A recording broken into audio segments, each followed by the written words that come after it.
Bonjour à tous, je m'appelle Charlotte Nordine et j'aimerais aborder avec vous aujourd'hui en plus de profondeur que dans les vidéos précédentes le thème du trauma. Pourquoi est-ce que c'est important pour nous d'aborder ce thème ici aujourd'hui, toujours avec beaucoup d'amour et de bienveillance et d'essayer de le rencontrer, de rencontrer ce thème avec notre présence, notre pleine présence, notre pleine conscience? Eh bien, c'est parce que sur notre voie spirituelle, sur notre chemin d'éveil, il va être important pour nous de pouvoir voir quelle est la différence entre les schémas à travers lesquels nous vivons et nous percevons notre vie et notre monde et qui appartiennent ou qui sont issus de nos traumas simples et de nos traumas complexes, mais aussi de voir qu'est-ce qui appartient à notre âme. Donc, quand on va faire ce travail d'introspection, on va pouvoir peut-être voir des choses qui sont absolument magnifiques à l'intérieur de nous. Peut-être qu'on va voir de l'appréciation pour nous-mêmes. Peut-être qu'on va pouvoir voir qu'il y a de l'amour pour soi. Peut-être qu'on va pouvoir se reconnaître pour toutes les choses qu'on a su faire dans notre vie. Qu'on va pouvoir se complimenter pour certaines choses. On va pouvoir même être en gratitude pour certaines choses de la vie. Et peut-être aussi qu'on va pouvoir voir à travers ce travail d'introspection que certaines choses ne tournent pas tout à fait rond à travers nos relations, dans les choix de nos métiers qui ne nous conviennent pas, ou que les événements de la vie euh, ne nous permettent pas de nous déployer et de nous sentir libres. Souvent, lorsque nous vivons de grands blocages, des sensations d'enfermement et de manque de liberté, c'est parce que nous avons des programmes qui nous limitent. Et ces programmes sont donc issus de systèmes, de schémas, de traumas qui peuvent être euh, survenus à un moment donné de notre vie, souvent pendant l'enfance, mais pas que, et qui peuvent être aussi des schémas de trauma complexes, qui vont donc devenir des systèmes, des schémas à répétition, autour desquels on va construire notre persona, notre masque, ce qu'on pourrait imaginer être notre personnalité, notre caractère, alors qu'en réalité, ce sont souvent des blocages et des limitations. Autour de ces blocages et limitations, on pourrait notamment parler de, par exemple, vouloir tout le temps faire plaisir aux autres plutôt que de suivre sa propre voie, sa propre volonté, parce que peut-être qu'au fond, on a une peur du conflit, donc on essaye d'éviter d'aborder les thèmes qui sont compliqués avec les personnes avec lesquelles on relationne dans ce monde. Et c'est justement là où c'est intéressant, regarder où en sont nos relations, parce qu'elles sont souvent des miroirs de ce que nous contenons encore à l'intérieur de nous comme schéma ou comme conscience limitante. Et si nous parvenons à parler, à échanger, à discuter, à dialoguer, ça veut dire avec un cœur ouvert de dire, tiens, je ressens ça dans cette situation et je sais que c'est un peu toi, un peu moi, peut-être que c'est de nous deux dont il s'agit. Comment est-ce qu'on peut faire ensemble pour gérer ce conflit? Eh bien alors, ce conflit peut devenir un pilier d'ancrage, un pilier de stabilité pour la relation, qu'elle soit amoureuse ou amicale ou familiale, parce que on aura réussi à traverser une zone d'ombre euh, et que on en sera plus fort. Et ça nous permet de prendre confiance en l'autre.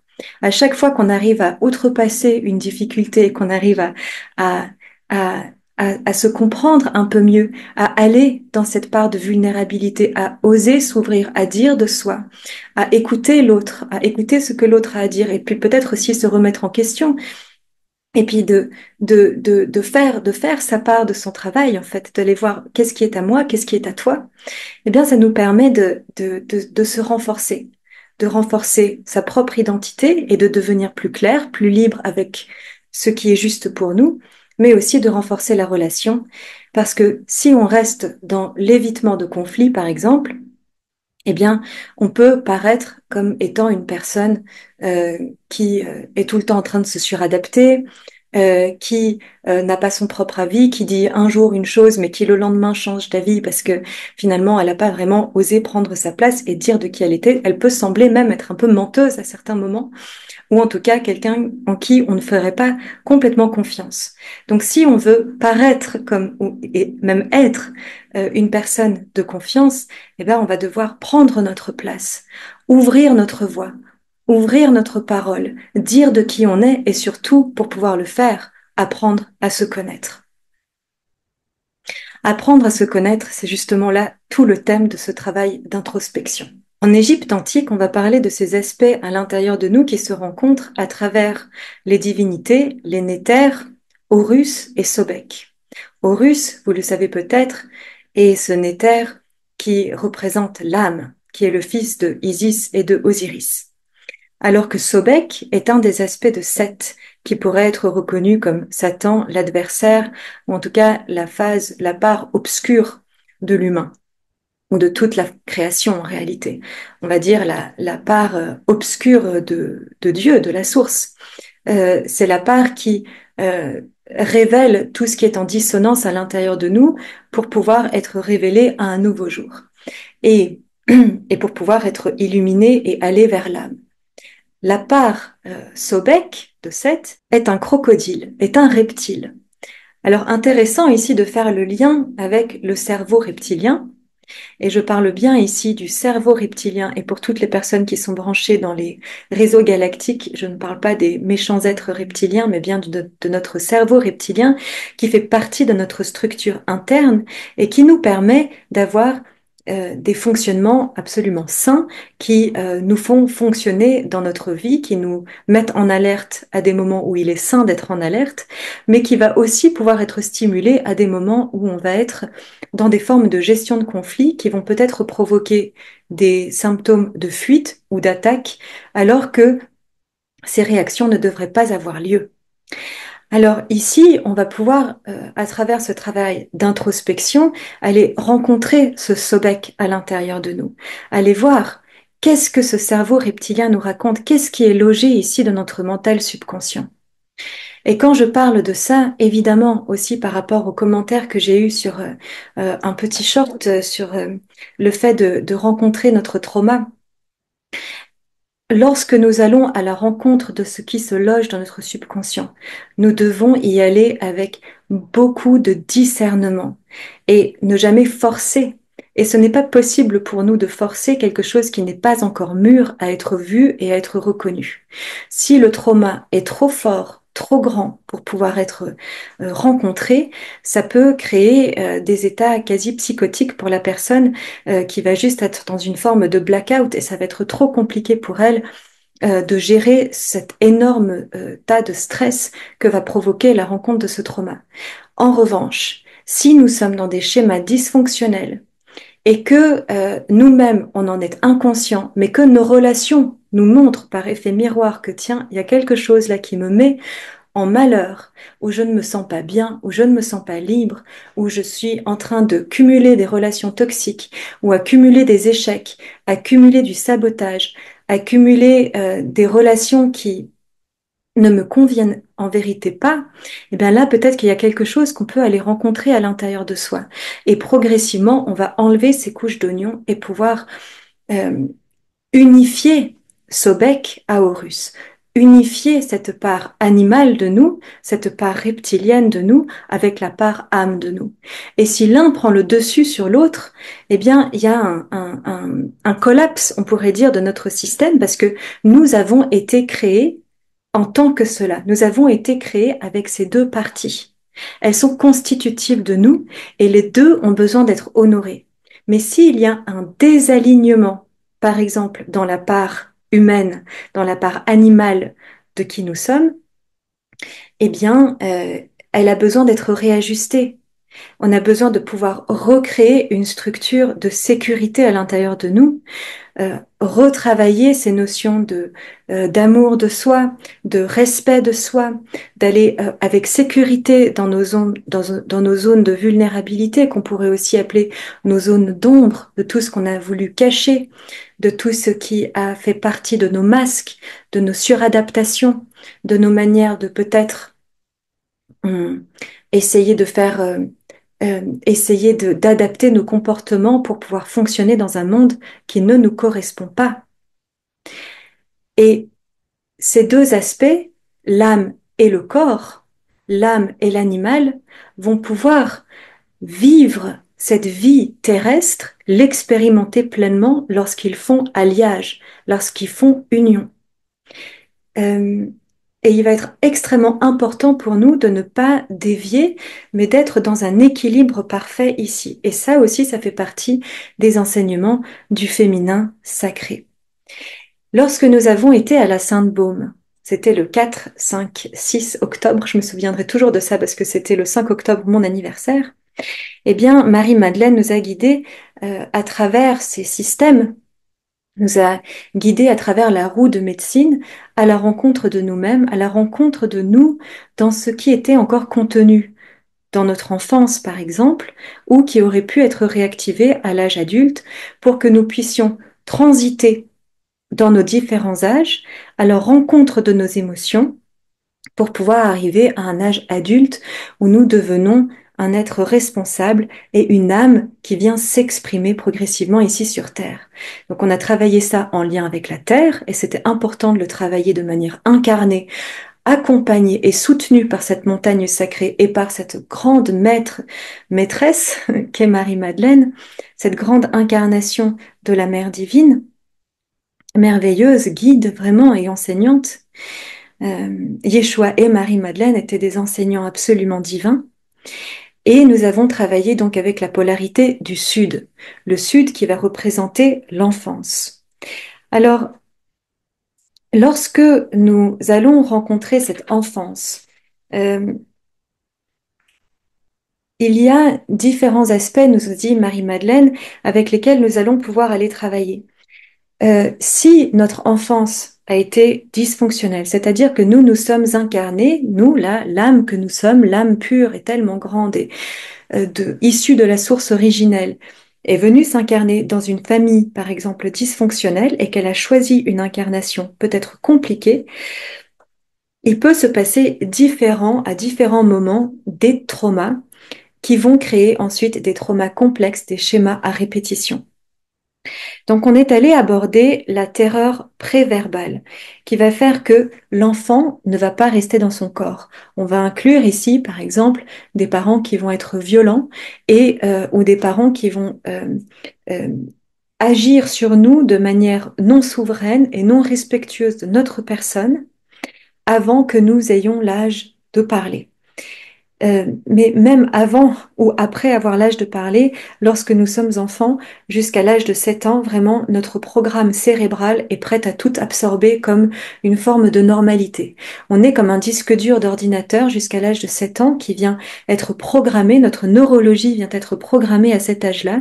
Et ensuite, s'il y a des schémas, s'il y a des conduits neurologiques qui se mettent en place à ce moment-là, eh bien, ce sera à nous, à l'âge adulte, à l'âge où nous sommes aujourd'hui, de venir réadresser ce cerveau enfant pour le reprogrammer et nous remettre aujourd'hui avec une programmation positive dans notre vie. Intéressant aussi de voir qu'on peut parler ici aujourd'hui de programmation alors que nous vivons dans une ère technologique d'ordinateur. Et donc, si les terreurs préverbales arrivent, eh bien, l'enfant peut quitter le plan physique et se réfugier à l'extérieur de lui. Donc, on parle ici de dissociation. Ensuite, il peut y avoir aussi la blessure d'abandon. Et vous avez peut-être lu le livre de Lise Bourbeau, Les 5 blessures. Elle y traite de la blessure d'abandon. Elle y traite aussi de la blessure de rejet, d'humiliation, notamment. Euh, Mais ici, nous sommes en train de parler de la blessure d'abandon. On va revenir là-dessus après parce qu'elle est très grande, celle-là, elle est très fréquente, de même que la trahison avec laquelle on va aussi avoir quelques mots pour pouvoir l'aborder. Mais dans la blessure d'abandon, l'enfant ne croit qu'il n'est pas aimable. Et donc croire qu'on n'est pas aimable va avoir évidemment aussi tout un tas d'influences sur nous, sur euh, nos réactions dans nos vies qui vont euh, vouloir nous faire être aimés. Donc on va peut-être surcompenser, se suradapter par envie d'être aimé. Il peut aussi y avoir de l'invasion de la part des parents, ce qui va créer un manque d'individualisation. Et alors, l'enfant est ici victime d'un parent peut être passif-agressif, qui va peut-être faire des pics ou qui va être je t'aime, je ne t'aime plus. et l'enfant ne va pas avoir un cadre stable et solide à l'intérieur duquel s'ancrer dans sa manifestation terrestre. Et donc, il va se retirer et peut-être même développer des mécanismes de fuite. Donc là, ici, on est dans le cerveau reptilien, dans les mécanismes de fuite ou, par exemple, d'attaque. Euh, Le parent passif-agressif, ça peut aussi être un parent euh, qui va aimer un jour, mais qui va cesser d'aimer si l'enfant a fait, par exemple, une faute. Ça peut être tout simplement que le parent est tellement excédé et fatigué parce qu'il a lui-même tellement de trauma, et puis que quand l'enfant fait tomber un verre d'eau par terre, et ben c'est l'explosion et le parent en peut plus. Et ça aussi, il faut savoir que beaucoup d'entre nous venons de familles, de schémas dysfonctionnels parce que beaucoup de personnes sur cette terre ont eu des traumas qu'ils n'ont pas pu voir et qu'ils n'ont pas pu rencontrer. Et donc, ils sont transmis, ces traumas. Ils sont répétés génération après génération. Vous avez peut-être entendu d'ailleurs le live que j'avais fait avec Anatole sur sa chaîne pour parler de Yeshua. Renaissance spirituelle, voilà, je cherchais, où Yeshua, Jésus, me disait que la plus grande violence, la plus grande crucifixion à laquelle l'humain a affaire aujourd'hui, c'est le viol. Le viol qui est une conscience de domination pour amener les gens à être en soumission. Donc, on va évidemment parler ici de viol d'intrusion dans le corps physique, mais on peut aussi parler ici de viol émotionnel, de viol cognitif de la personne qui n'est pas respectée dans son intégrité. Et à travers les époques, il a été très courant de faire perdurer cette conscience de viol, et nous sommes en train d'en guérir maintenant en tant qu'humanité. Et c'est pour ça qu'il est autant important pour nous aujourd'hui d'aller voir où est-ce que notre intégrité n'a pas été respectée pour que nous puissions reprendre notre pouvoir et reprendre notre souveraineté. Et je sais que c'est un grand, grand, grand programme, mais j'aimerais aussi vous dire que c'est exactement la raison pour laquelle nous sommes incarnés ici sur Terre. Et si je vous en parle ici, c'est parce que j'ai moi-même aussi eu besoin de faire ce travail et que même si on peut trouver que c'est difficile d'aller à la rencontre de tout ce qui a besoin d'être guéri, vu et reconnu à l'intérieur de nous, eh bien, c'est notre voie. Notre voie ne veut pas forcément dire que c'est facile, mais je vous assure que ça en vaut ô combien la peine. Parce que de continuer à vivre dans les traumas, eh bien, ça crée de l'anxiété, ça crée de vivre dans des peurs, ça crée de vivre dans des schémas absolument dysfonctionnels où nos choix ne sont pas libres, où on croit qu'on est libre, mais en réalité, on l'est pas du tout. Donc, chaque fois que nous nous rapprochons de notre vérité, de notre être originel un peu plus, même avec tout le courage qu'il faut pour le faire, et sans plonger dans les pires obstacles et dans les pires schémas pour commencer, mais juste d'aller observer gentiment, doucement, qu'est-ce qui peut être amélioré dans nos vies, avec beaucoup de compassion et d'amour pour nous-mêmes, eh bien, ça nous permet d'avancer, ça nous permet de faire notre part, et ça nous permet de créer et d'engendrer un monde meilleur, un monde de demain, parce que les enfants qui vont venir après nous, ils ont des programmes tout à fait différents des nôtres. Nous, ici, pour de nombreux d'entre nous, on est là en train de faire un gros travail de nettoyage. On élague. On est en train de faire joli le jardin pour que d'autres générations puissent venir y vivre bien. Alors, ça va évidemment pas se passer d'un jour à l'autre, mais en tout cas, c'est ce vers quoi on avance. On va encore dans le sud et dans notre enfance, donc le sud de la roue de médecine, on va aussi rencontrer la trahison. Et là, ici, le jeune est justement victime d'abus de pouvoir. Ce genre d'abus de pouvoir dont j'ai pu vous parler juste à l'instant dans les liens de schéma de domination. À partir du moment où il y a une invasion dans l'autre personne, il n'y a pas le respect du contenu, du contenant et du libre arbitre de l'individu que l'on attaque.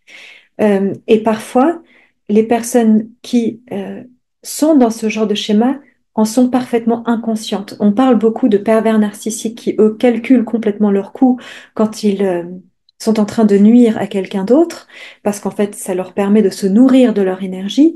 Mais il y a aussi beaucoup de personnes qui continuent à faire perdurer ces schémas parce que ils en sont parfaitement inconscients. Donc, à nous, chacun d'entre nous, individuellement, de voir où est-ce que nous sommes sujets à être dominés par quelqu'un. Lorsque nous ne sommes pas nous-mêmes souverains de notre espace et que nous mettons la faute sur quelqu'un d'autre et qu'on se place nous-mêmes en tant que victime, plutôt que de reprendre notre pouvoir, donc là aussi, ça va nous demander d'aller faire ce travail, parce que quand on vient dire que ah, c'est de la faute de quelqu'un d'autre, eh bien en fait, on reste dans le petit moi et on ne devient pas l'adulte qui vient devenir le parent de notre enfant intérieur. Ça veut dire qu'on est dans un axe vertical, souverain, on vient céder et se contenir soi-même pour pouvoir s'apporter le bastion, le réceptacle, le contenu de sécurité dont nous avons besoin. Ce contenu sécuritaire ne va pas venir de l'extérieur.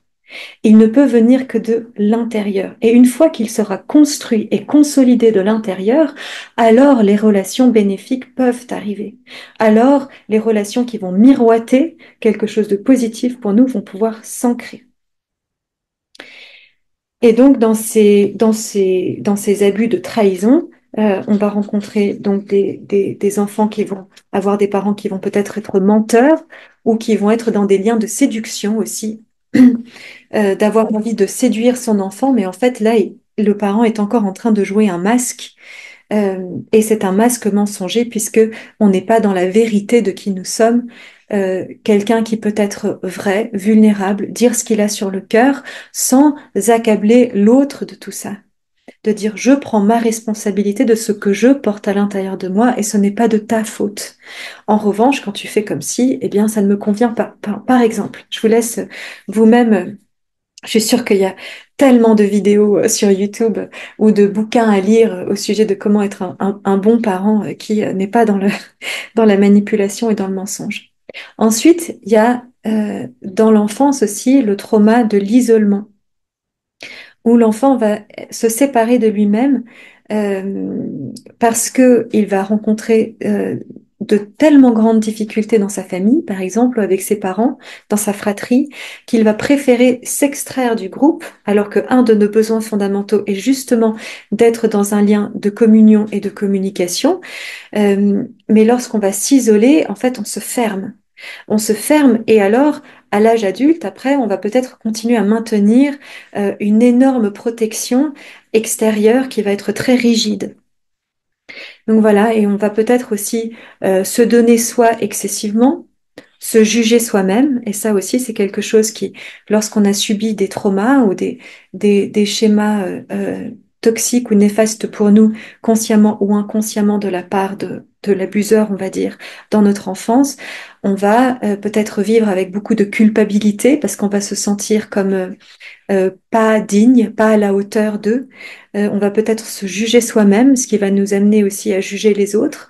On va peut-être avoir un manque d'estime de nous qui va faire qu'on va pas avoir confiance en nous et peut-être du coup aussi être jaloux des autres, de ce que eux prétendument ont ou les personnes qui elles vont bien, mais qu'est-ce qu'elles ont fait pour aller bien? Elles ont tout leur est servi sur des plateaux d'argent alors que moi je vais mal. Voilà, toutes sortes de choses qu'on peut se raconter qui ne nous permettent pas d'avancer finalement parce qu'on est encore en train de mettre le problème à l'extérieur de nous plutôt que de voir comment est-ce qu'on peut s'aider nous-mêmes intérieurement. Euh, donc ça va créer tous ces mal-être, ça va peut-être créer des dépendances à des substances, à des drogues, à de l'alcool, à du sexe qui peut être abusif. Donc ça peut être des femmes qui vont se donner excessivement parce qu'en fait elles ont tellement besoin d'amour, parce qu'elles ont un trou béant d'amour à l'intérieur d'elles qui n'est pas comblé et elles vont essayer de le combler par le sexe. Et ça peut être donc la nourriture aussi. Ah oui, puis pour le sexe aussi, les hommes peut-être ont une image d'eux-mêmes qui n'est pas très bonne parce que peut-être qu'ils ont eu une maman qui ne les a pas suffisamment euh, rassurés dans qui ils étaient, qu'ils vont aller piller l'amour chez les femmes alors que c'est quelque chose aussi qu'ils auraient besoin d'aller équilibrer, de reconnaître à l'intérieur d'eux-mêmes comme quelque chose de manquant et de voir comment est-ce que eux peuvent contribuer à la femme plutôt que d'aller prendre chez la femme quelque chose qui ne doit pas être volé mais qui doit être honoré, c'est-à-dire le Graal, le féminin sacré qui est en la femme. Euh, c'est tout simplement donner son pouvoir à l'extérieur de soi et ce qui nous fait aussi tomber potentiellement dans les travers sur le chemin de pervers narcissiques qui vont justement utiliser toutes ces failles. Les pervers narcissiques sont très très forts pour voir, pour reconnaître où est-ce que la personne est fragile et ils vont aller fou, droit dedans. Et comment est-ce qu'ils opèrent? Souvent c'est d'être très élogieux, ils complimentent et puis la personne est extraordinaire et c'est justement là où bah, la personne qui a subi des traumas et qui n'a pas confiance en elle et qui a un manque d'estime d'elle-même va se sentir enfin bien, enfin quelqu'un qui me voit, enfin quelqu'un qui me reconnaît, puis progressivement bah, va commencer à abuser de la personne, à la contrôler, à la faire se sentir comme la pire des personnes sur cette terre. Elle va commencer à développer des maux d'angoisse, d'anxiété, de stress. Bon, tout ça aussi sur les pervers narcissiques, vous pouvez longuement étudier la question. Il y a de quoi bien comprendre les schémas de ce monde. Donc pourquoi est-ce que je parle de tout ça? Parce que moi, je ne souhaite pas tout simplement que l'humanité continue à vivre avec tous ces schémas à répétition. Parce que de vivre une vie dans l'anxiété, de vivre mal, de vivre enfermé, de vivre cloisonné à l'intérieur de soi comme dans une boîte, mais c'est pas une vie et c'est pas ce qu'on est venu expérimenter. On est venu ici expérimenter la libération, l'expansion de notre âme, de notre bas, de ce Horus qui est à l'intérieur de nous. Et nous sommes venus le faire grâce aux attributs de régénération de notre cycle, comme je vous le disais, à travers Osiris, qui est le représentant de ça, pour pouvoir être remembré. Ça veut dire le recouvrement de notre âme, revenir faire sens à l'intérieur de ça et dans notre cœur, le principe Isis qui vient ramener à l'intérieur de son centre par l'amour, par la compassion, par la reconnaissance de soi pour que nous puissions à nouveau révéler notre âme. Alors, on va parler ici de deux types de traumas. On va avoir le trauma simple et le trauma complexe. Le trauma simple va être, par exemple, vous avez assisté à un accident, vous avez découvert quelqu'un d'accidenté ou peut-être même de décédé. Peut-être que vous avez vécu un choc, peut-être que vous avez perdu votre travail. Vraiment, le trauma peut être toute forme d'incidence dans votre vie où vous vous êtes senti en danger et que vous avez perdu vos moyens et que ça vous a peut-être mis dans des états de tétanie ou des situations non gérables pour votre personne. Euh, et c'est là, par exemple, que on voit que dans le règne animal, eh ben, eux, ils vont beaucoup moins contracter des traumas parce que, en fait, quand ils ont quelque chose qui leur arrive, eh ben, ils vont commencer à trembler, à shaker comme ça, et puis ils vont évacuer ce trauma immédiatement.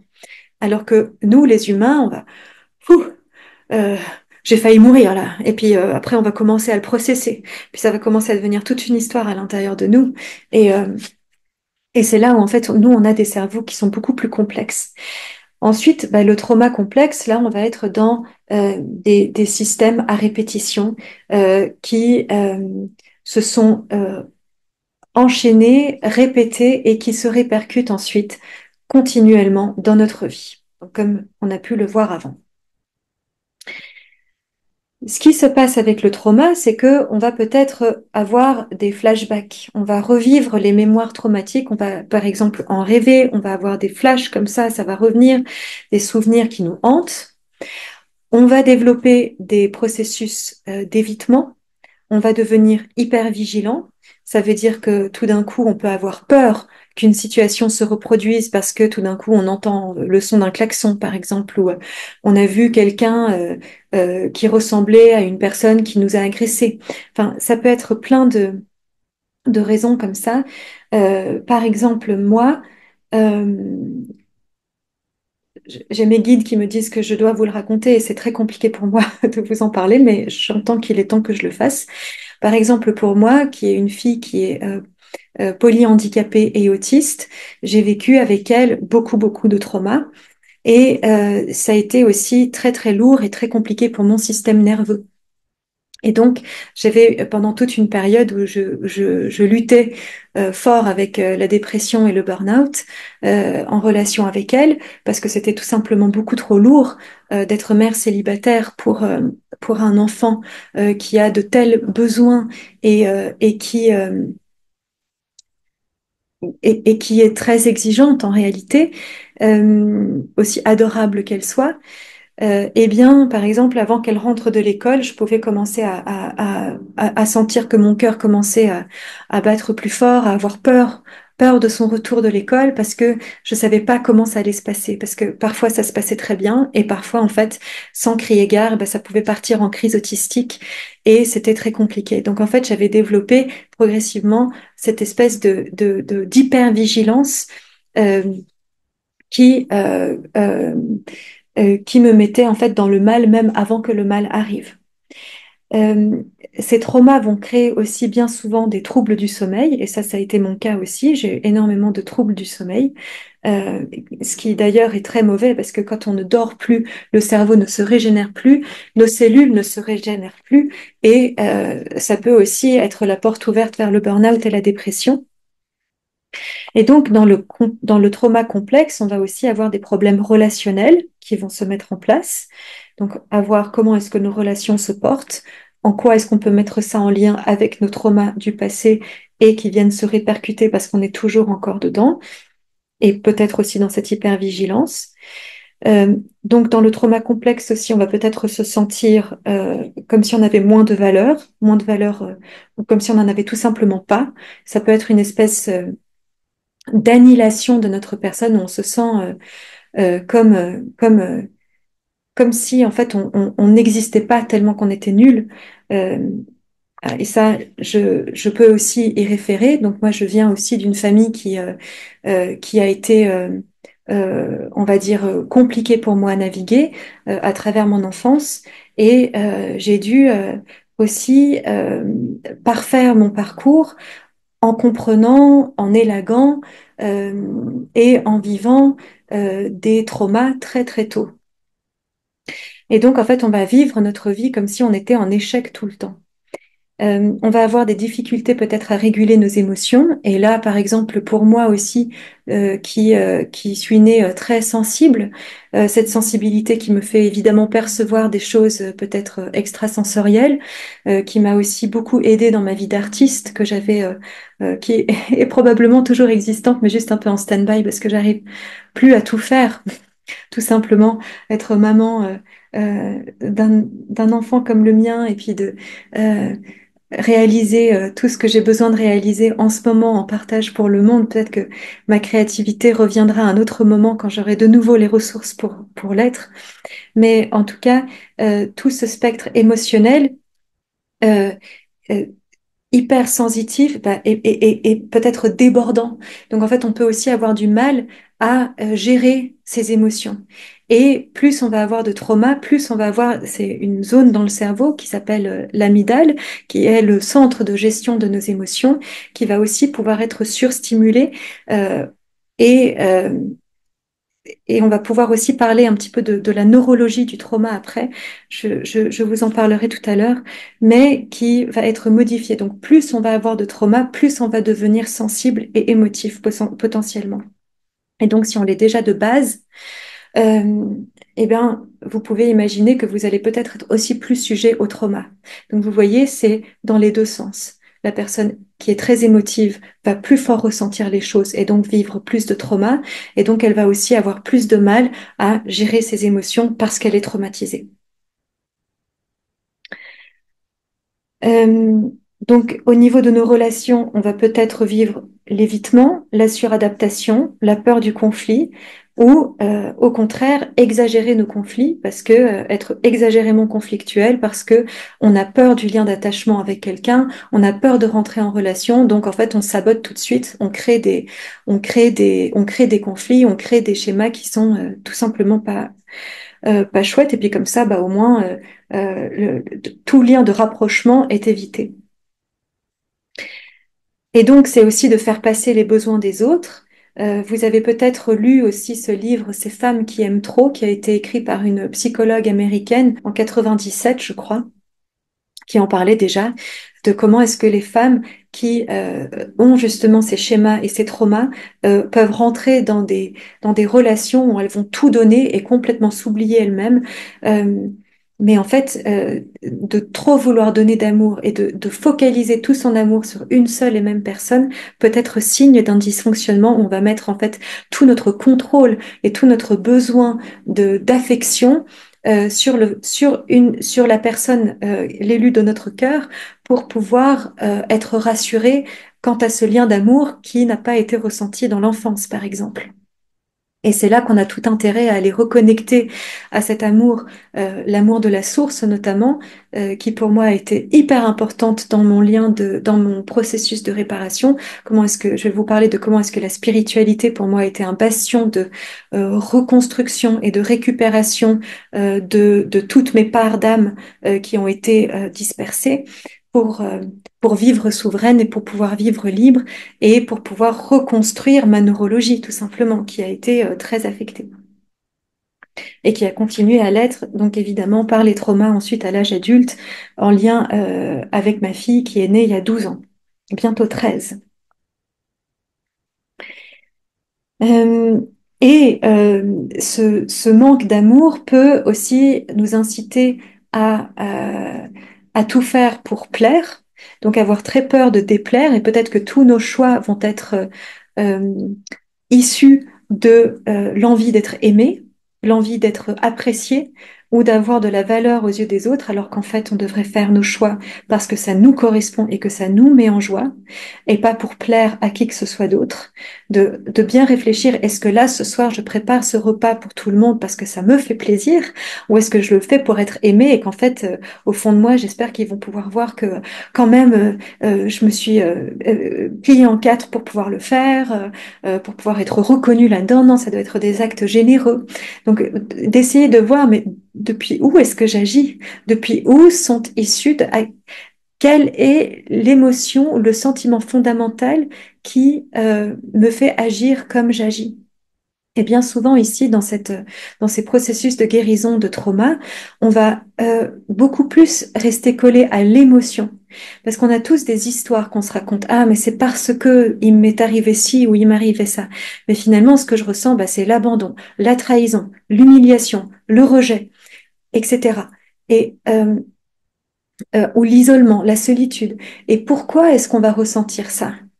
Euh, Comment est-ce que je le ressens? Et on va travailler avec l'émotion. Parce que tant qu'on reste là à se raconter l'histoire, ben en fait, on reste dans le schéma du trauma et en plus, on le réactive à chaque fois qu'on le raconte.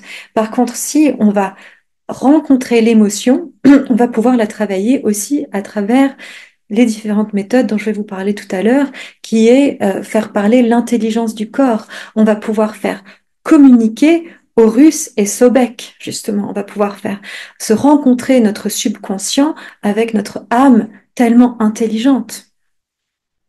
Notre intelligence supérieure, c'est-à-dire que notre âme, lorsqu'elle est connectée au programme de notre cerveau, elle peut nous donner des indications justes, des indications qui sont bonnes pour nous. Elle nous guide pour être notre humain, notre adulte, notre humain spirituel, notre adulte humain pleinement conscient et éveillé sur cette terre. Tellement de personnes dans notre monde et dans nos sociétés vivent comme des enfants dans des corps d'adultes, mais ne sont pas adultes dans leur manière d'être et dans leur manière d'agir.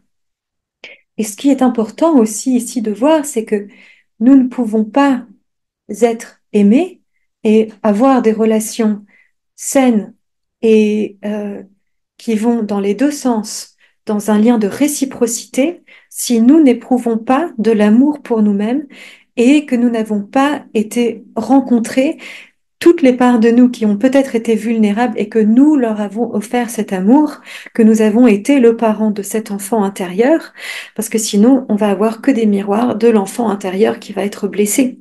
On va pas pouvoir être dans des relations souveraines. Donc à nous en premier de faire ce travail. Bien souvent on demande, on aimerait que ce soit que l'amour vienne de l'extérieur.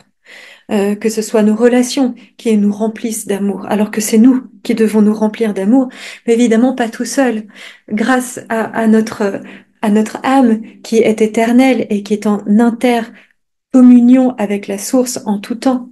Donc on a aussi tout intérêt à faire ce travail de communier avec le plus grand, avec toute cette intelligence qui existe sur cette terre, l'intelligence cosmique, parce que à l'intérieur de cette intelligence cosmique, on n'est pas abandonné, on n'est pas rejeté, on n'est pas humilié, on n'est pas trahi.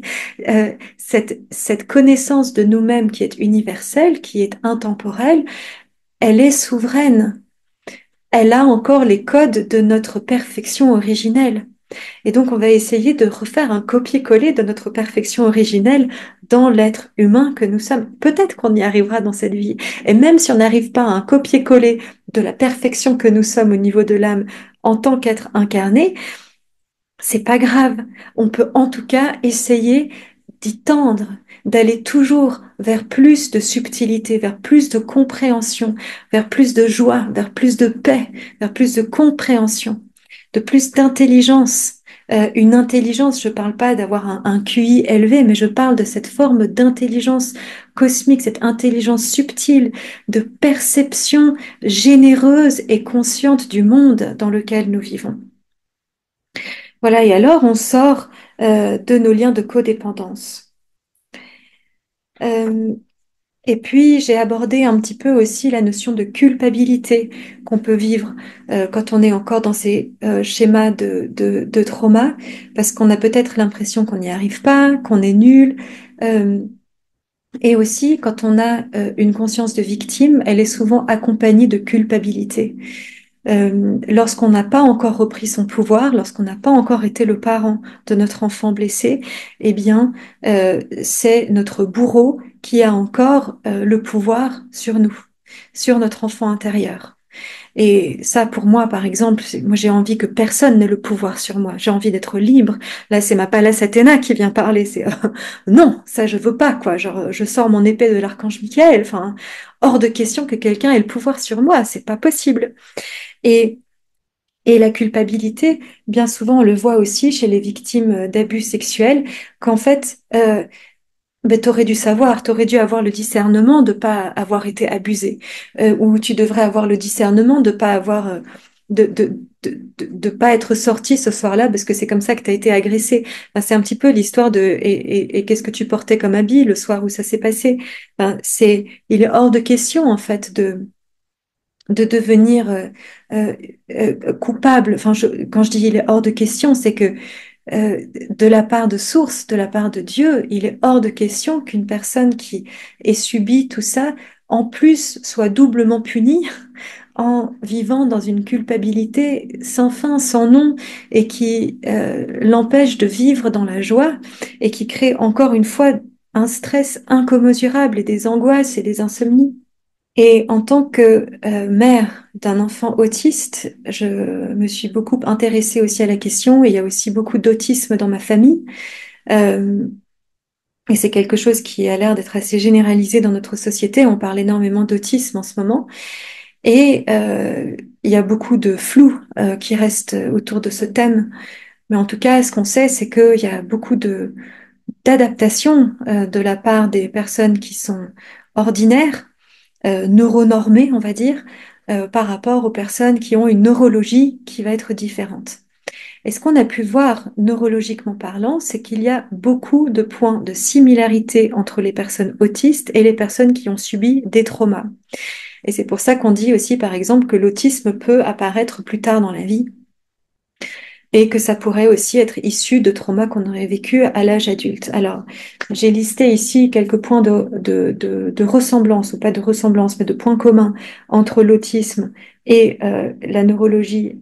Donc, ça veut dire qu'en fait, si on fait un scan d'IRM des zones qui sont actives et de- des canaux de circulation de nos systèmes et de nos schémas de pensée, on va dire, dans nos têtes, de comment est-ce qu'on va accueillir les émotions fortes, de comment est-ce qu'on va euh, pouvoir euh, être socialement, comment est-ce qu'on va recevoir différentes informations. On va pouvoir voir ici que dans des contextes similaires, il y a des zones du cerveau qui s'activent de manière similaire chez une personne autiste que chez une personne peut-être très émotionnelle, peut-être aussi HPE, au potentiel émotionnel, qui vont être activées de manière identique. Donc on va avoir la difficulté à lire l'affect chez l'autre, c'est-à-dire que ça, on le sait, par exemple, dans les cas d'autisme, que les personnes qui sont autistes, non, en fait,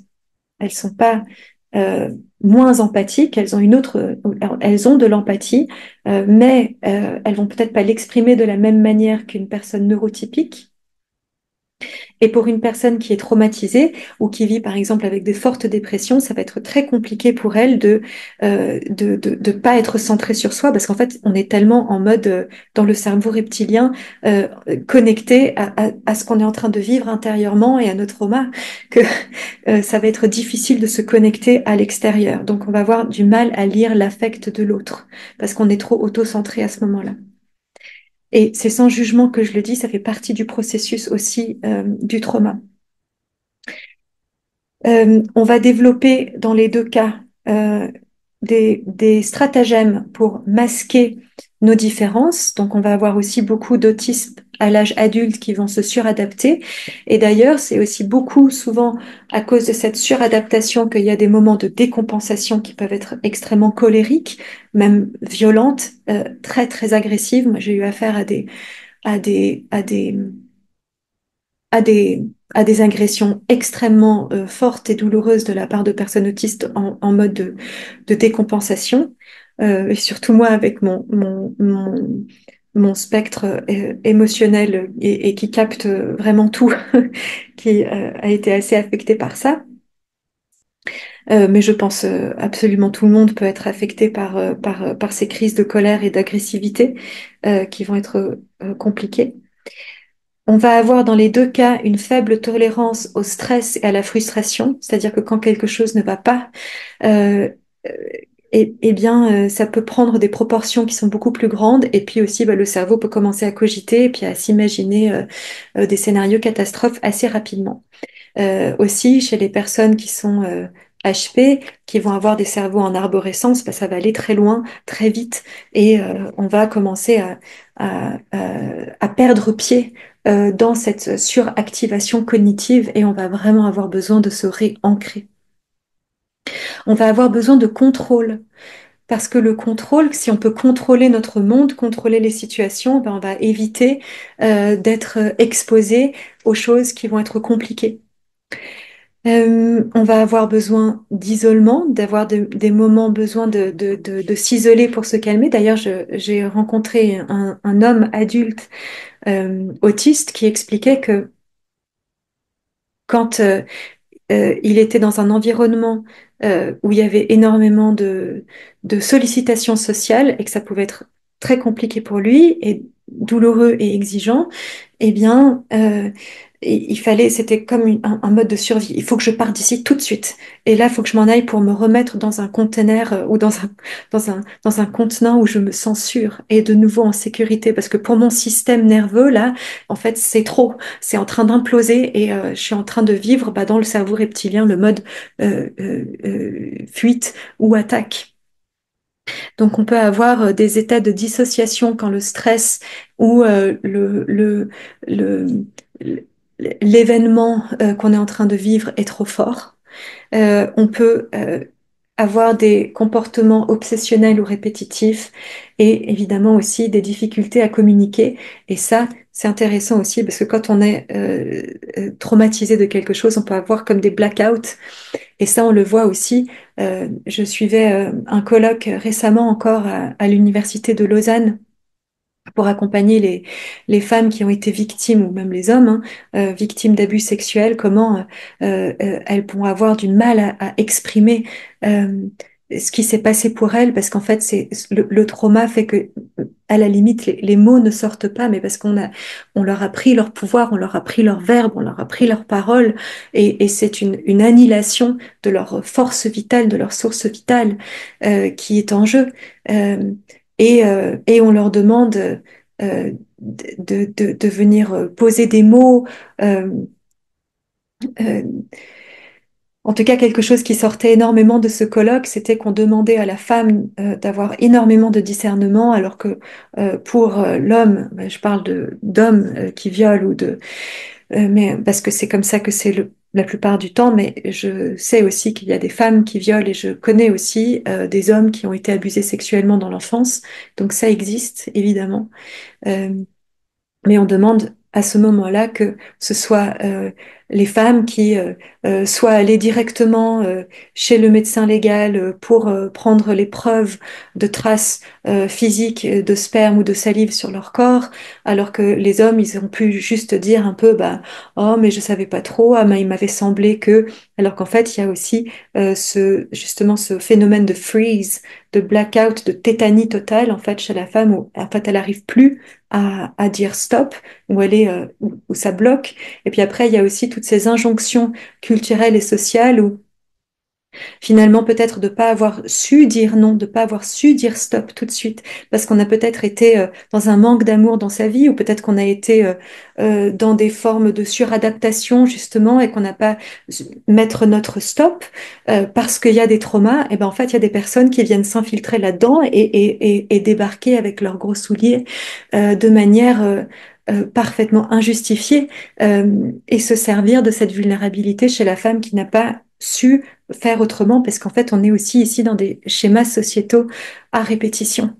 Donc, il y a beaucoup de choses à aller rencontrer ici, évidemment. Il n'y a pas que le viol, il y a, et je parle que j'utilise le mot viol parfaitement consciemment parce que abus sexuel, c'est pas assez fort. Faut appeler ce que c'est un viol, un viol.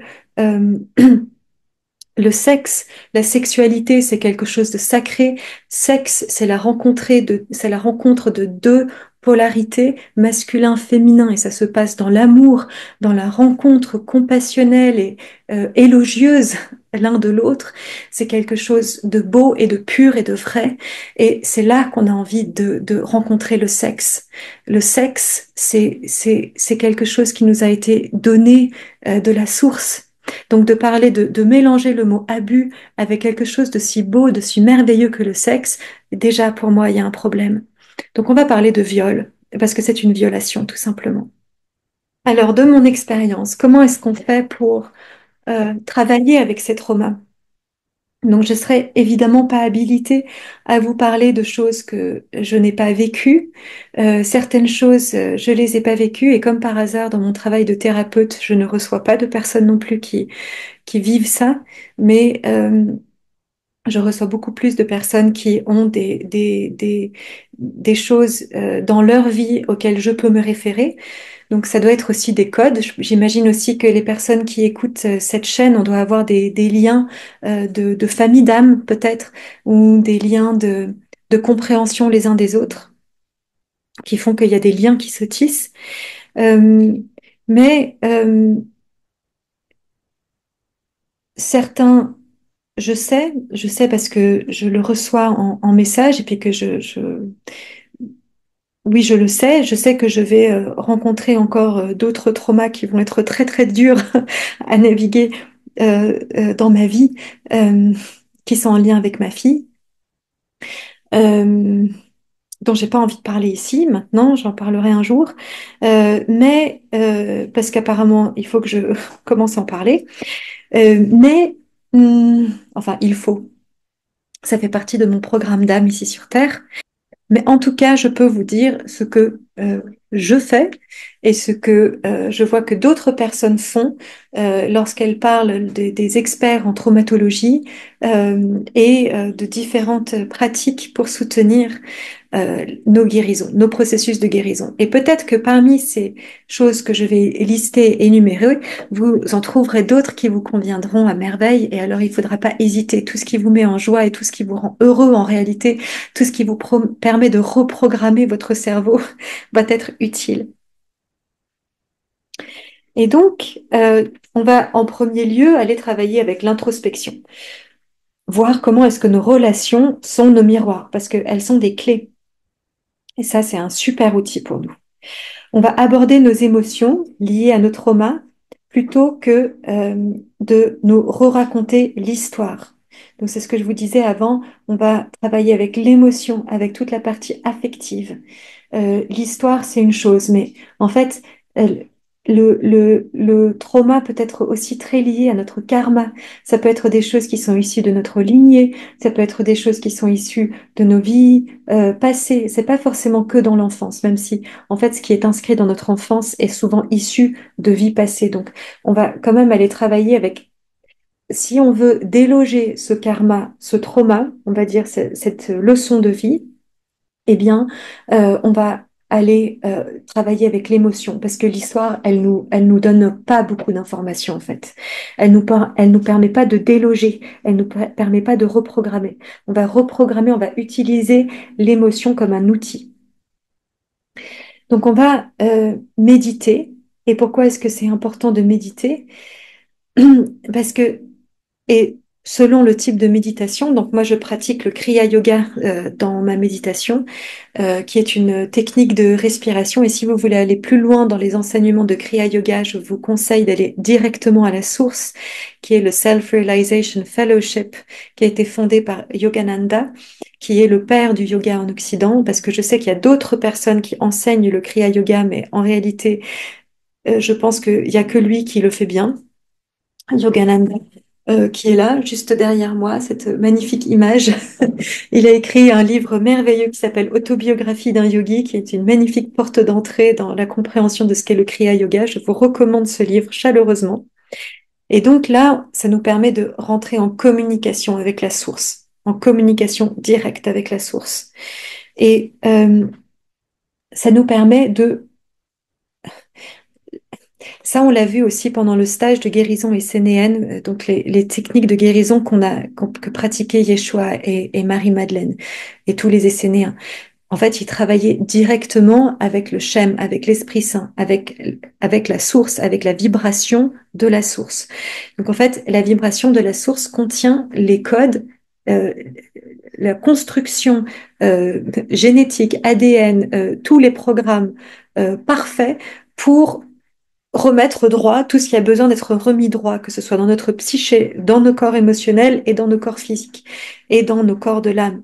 Donc on va travailler directement avec la source et pour lui permettre de reprogrammer. Donc moi par exemple, ce que j'ai fait énormément, c'est dans mes méditations, de demander à ce que l'énergie de la source, l'énergie christique, reprogramme toute ma neurologie. Donc, je fais circuler cette onde vibratoire à travers toute ma moelle épinière, dans mon axe central. Je lui demande de reprogrammer mon cerveau. Je lui demande d'aller remettre droit tout ce qui a besoin d'être remis droit pour que je sois équilibrée entre mon horus et mon sobek. Donc, entre mon cerveau reptilien et mon âme. Euh, Voilà, parce que Dieu, la source, est le grand guérisseur. Ensuite, on- lorsqu'on se connecte à la source par la méditation, eh bien, on se connecte à la source même de la joie éternelle, de la souveraineté, de l'abondance, de l'amour éternel et de l'intelligence éternelle. Et toutes ces particules-là, toutes ces particules vibratoires s'inscrivent à l'intérieur de nous lorsque nous méditons dessus.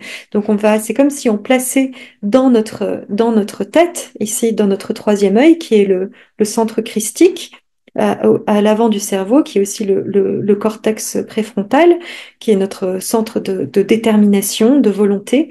Donc, on va intégrer ici, par exemple, la joie, l'amour, la, la, la présence de la source, la présence de notre âme. On va prier à travers ce centre ici. On va permettre à tout ce qu'il y a de bon, de bien, de vrai, de venir être reprogrammé ici dans notre cerveau à travers le centre christique, le cortex préfrontal, qui est là le troisième œil. Alors, quand vous commencez à méditer, si vous n'avez pas de pratique de méditation, vous allez voir que au début, c'est peut-être compliqué parce qu'il y a la tête qui commence à raconter toutes nos histoires. Alors, peut-être que une chose que vous pouvez faire, c'est déjà vous mettre en silence. Mettez-vous en silence le temps qu'il faut. Laissez votre cerveau raconter toutes ces histoires. Et après, quand il a raconté toutes ces histoires, à ce moment-là, vous commencez à rentrer dans une pratique. Et surtout, vous ne méditez pas tout seul. Vous méditez, vous appelez vos guides.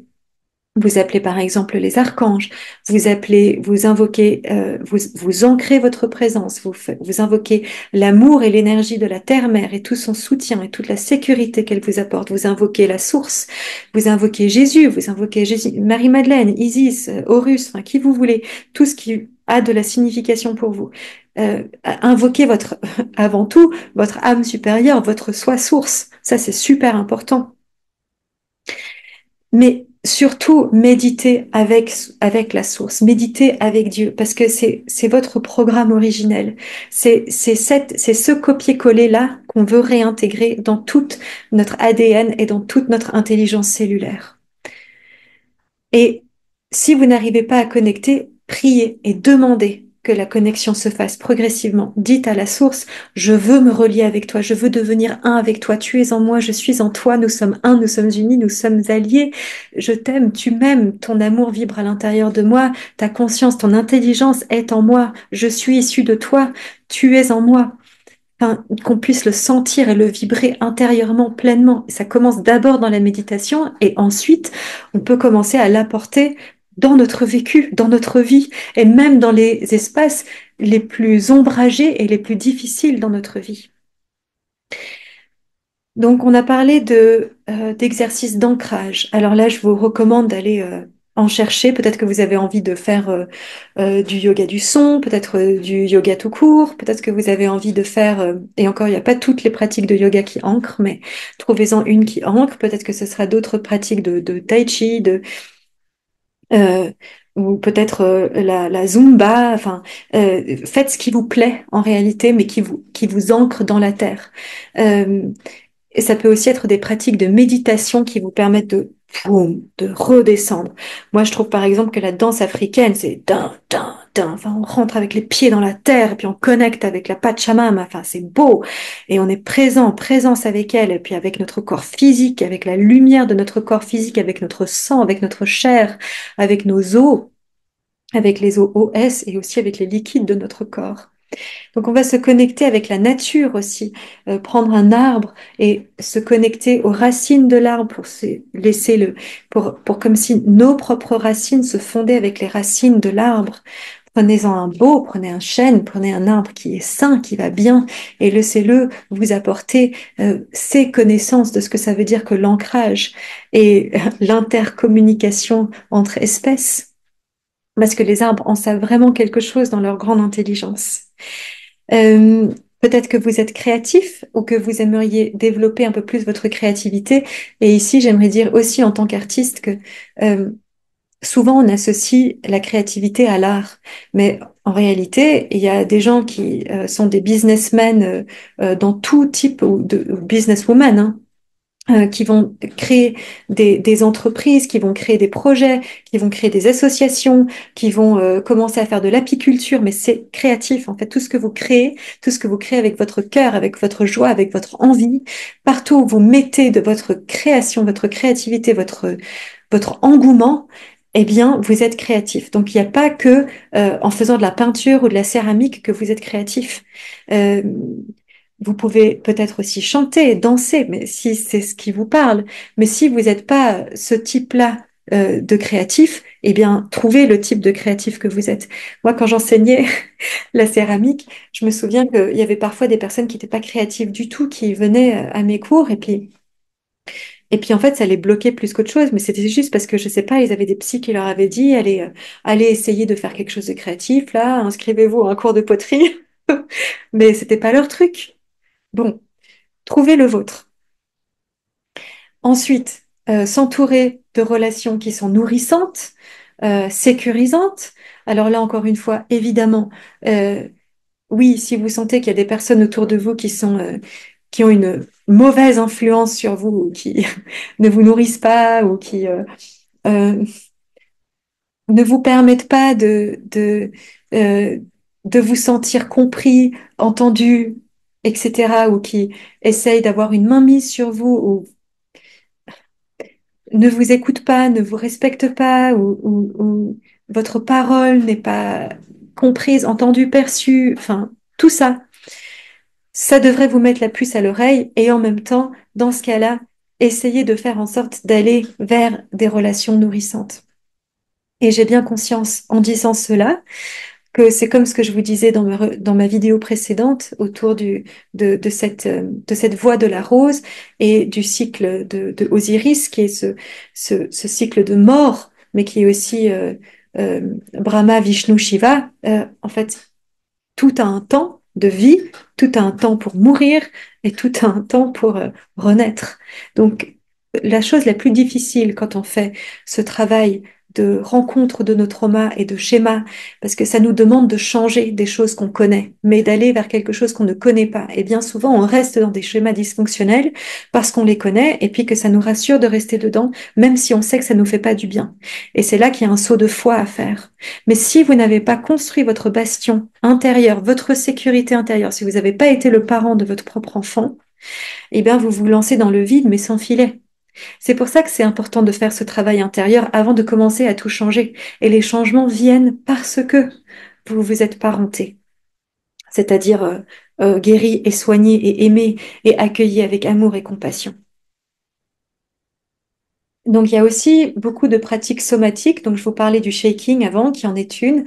Il y a aussi des pratiques somatiques. On vient aussi délier toutes les émotions qui sont dans les hanches. Vous pouvez trouver beaucoup de vidéos. Il y a plein de thérapeutes somatiques qui généreusement mettent des pratiques en ligne, comme ça, qu'on peut faire gratuitement. N'hésitez pas si c'est quelque chose qui vous parle. Moi personnellement, dans les pratiques somatiques, somatiques ça veut dire qui permettent de faire le lien entre le corps et l'esprit, bah, la marche silencieuse dans la forêt, y a rien qui me guérit plus que ça. Et donc aussi de faire des thérapies qui vous permettent de mettre en mots ce que vous avez sur le cœur et de le d'avoir un miroir auprès de quelqu'un qui comprend, qui connaît, parce que parfois, quand on en parle avec nos amis, bah, on reste que dans l'histoire, justement. Alors qu'un thérapeute qui est formé, il va vous permettre d'aller voir un peu derrière quels sont les trucs à les reconnaître qui se trament par devant, par derrière et par dessous. C'est pas très clair parfois. Alors, on a besoin d'un regard professionnel bien souvent pour pouvoir faire ce travail. Et moi aussi, quand je fais face à certains de mes parts de mon subconscient et que je comprends pas ce qui se passe pour moi, ben je vais voir quelqu'un qui va pouvoir me faire ce miroir et me permettre d'avancer. Et c'est pour ça que c'est hyper utile qu'on soit là les uns pour les autres et qu'on n'est pas dans des formes de hiérarchie où il y en aurait un qui a tout compris. En fait, on est tous là pour s'aider et c'est ça aussi le nouveau monde, c'est de rentrer dans cette communion vertueuse les uns avec les autres. Et c'est justement cette rencontre de nos émotions, de quitter l'histoire, qui nous permet de voir ce qui s'est passé pour nous, mais de ne plus être aussi engrammé dans cette histoire par l'affect, que comme si notre émotion pouvait quitter, être dissociée à l'histoire. Et à partir de ce moment-là, eh bien, l'histoire va être un message de sagesse. On va avoir du discernement, de la compréhension. Ça va nous éclairer et ça va nous rapprocher de notre âme, de notre Horus à l'intérieur de nous. C'est plus le Sobek, c'est plus la fuite ou l'attaque qui va se mettre en marche, mais ça va être notre souveraineté qui va s'éclairer. C'est le centre de la spirale, de cette voie de la lignée de la rose qui va nous permettre de nous déployer là-dedans. Et la sagesse, c'est bien un aspect de la source et un aspect de notre âme divine.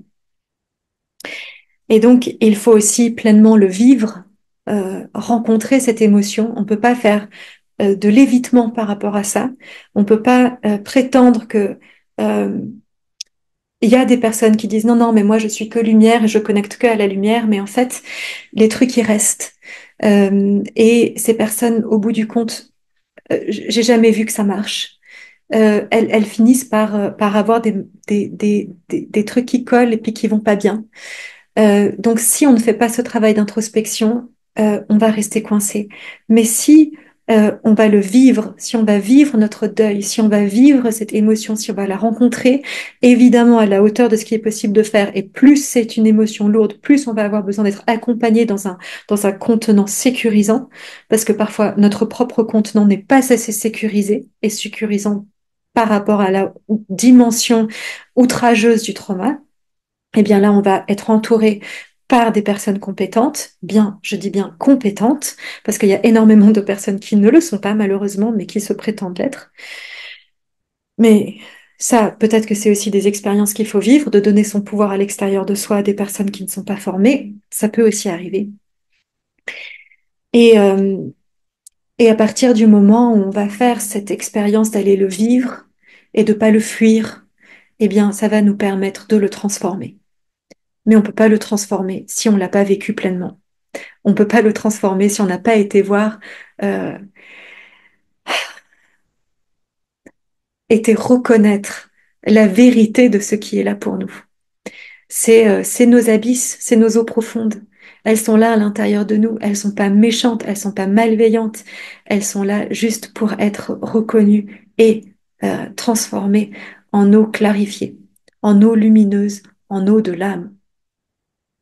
Alors, si vous avez aussi envie d'aller plus loin dans la rencontre de vous-même et de qui vous êtes par rapport à tout ça, vous pouvez aussi vous inscrire à l'école de mystère d'Isis. Là, j'ai commencé, c'était au printemps passé, j'avais commencé un module 1 et je vais reprendre un module 1 maintenant ici, la fin octobre, enfin le 16 octobre, on reprend.